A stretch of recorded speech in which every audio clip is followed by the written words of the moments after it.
Hi mga mimakers! Let's go sa Antipolo City. Ang ganda ng view, di ba? Pero may dadaanan kayo kung saan sasakit ang tuhod nyo.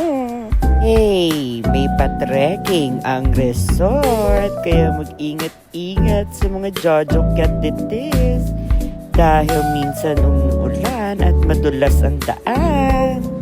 At syempre, agad na umakyat ang mga person. Pasukin na natin ang resort. Dito sa baba, nandyan ang sala at ang video game. Tignan naman natin ang itsura ng buong resort pataas. Ayan ang mga person. Kaway-kaway kayo dyan, mga marikeks.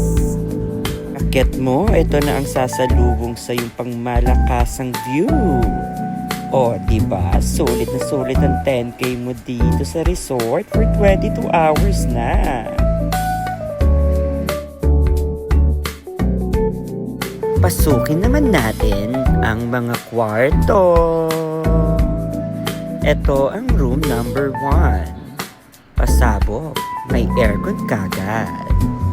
Room number 2, walang pinagkaiba. May aircon din. At syempre, ang kwarto sa taas na may split type aircon. Ito naman ang view paglabas mo ng kwarto. O, diba? Ganda ng tanawin. Hagal ng akitin. Perfect talagang magmuni-muni dito sa taas. At mag-chill-chill. Kung gusto mo, isusum ko pa para mainggit ka. Ito naman ang swimming pool nila dito sa second floor. Nandito na din ang kanilang common CR. May shower at may pasalamin si Mayor. Books. At syempre, hindi papakabog ang mini-masor sa pagkukulpe sa kitchen.